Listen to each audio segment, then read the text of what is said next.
اعوذ باللہ من الشیطان الرجیم بسم اللہ الرحمن الرحیم اللہم صلی علی محمد وعلی محمد۔ مومنین اکرام، جس طرح آپ کو معلوم ہے کہ نماز کے احکام چل رہے ہیں، نماز کے احکام انشاءاللہ تمام تفصیلات کے ساتھ ذکر کریں گے۔ آج ہم ذکر کریں گے کہ اذان و اقامت کی کیا شرعی حیثیت ہے نماز کے لیے۔ اذان اور اقامت مستحب ہے، مستحب تاکیدی ہے، بہت زیادہ تاکید ہے، بہت زیادہ ثواب ہے۔ ہر مرد اور عورت پر، ہر عورت پر، چاہے جماعت کے ساتھ ہوں چاہے اکیلی ہوں، ہر صورت میں پنجگانہ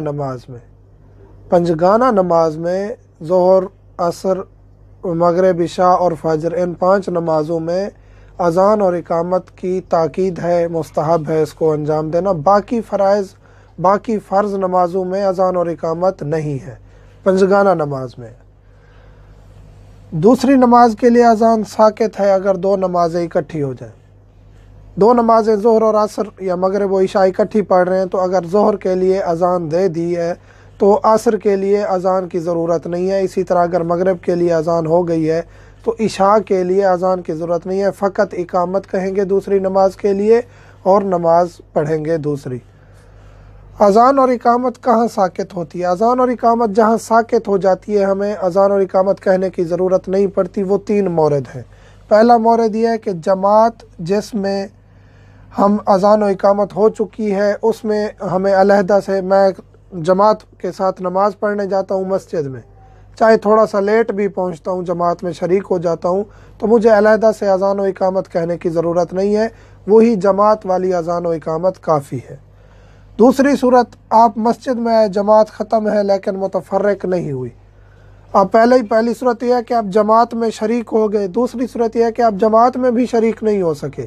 آپ مسجد میں آئے ہیں، جماعت کی نیت سے آئے ہیں لیکن وہاں جماعت ختم ہو چکی ہے، چاہے آپ جماعت کی نیت سے نہیں بھی آئے پھر بھی وہاں جماعت ہوئی ہے، جماعت ختم ہو چکی ہے، لیکن مومنین ابھی جماعت کی صورت میں ہیں، یعنی صفوں میں بیٹھے ہیں، جماعت کی شکل و صورت موجود ہے، یعنی یہاں جماعت ہوئی ہے یہ پتہ چل رہا ہے، تو وہاں بھی اذان و اقامت کی ضرورت نہیں ہے، اذان و اقامت ساکت ہے۔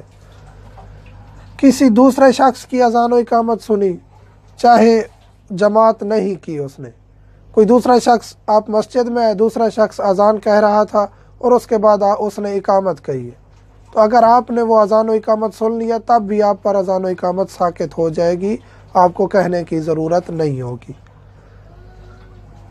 اذان و اقامت کی شرائط ہیں، کچھ شرائط ہیں اذان و اقامت کی۔ پہلی تو یہ ہے نیت، شروع سے آخر تک نیت کریں گے، شروع سے لے کر آخر تک کہ میں اذان کہہ رہا ہوں قربتاً اللہ، اور اس کے بعد اذان کہیں گے۔ مستحب یہ ہے کہ دونوں کانوں میں انگلیاں رکھیں اور اونچی آواز سے اذان کو بلند آواز سے پڑھیں، اور اقامت کو اس سے تھوڑی کم آواز میں، اقامت بھی اونچی آواز میں ہو لیکن اذان سے تھوڑی کم آواز میں ہو۔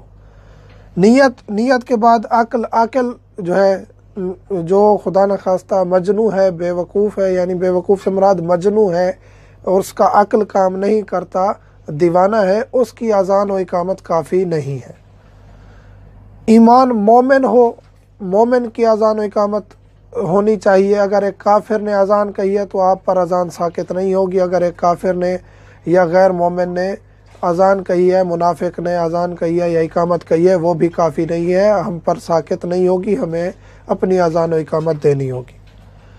مذکر ہو، مذکر سے مراد یہ ہے کہ اذان جو بلند آواز سے کہی جاتی ہے اس کو تمام لوگ سنتے ہیں، تو وہ مذکر ہی، یعنی شخص ایک مرد اذان دے گا تو اس کی اذان درست ہے۔ خاتون اگر اذان و اقامت کہے گی تو فقط خواتین کے لیے کہے گی۔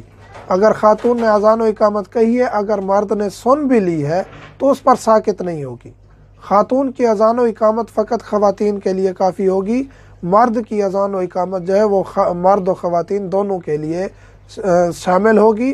مرد کی اذان و اقامت سننے کے بعد مرد پر اور خاتون پر، دونوں پر اذان و اقامت ساکت ہو جائے گی۔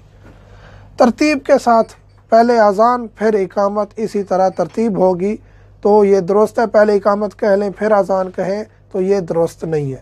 موالات کہتے ہیں کہ اللہ اکبر کیا ہے اور اس کے بعد مثلاً کہ 4 دفعہ اللہ اکبر اذان میں، پھر اشہد ان لا الہ الا اللہ،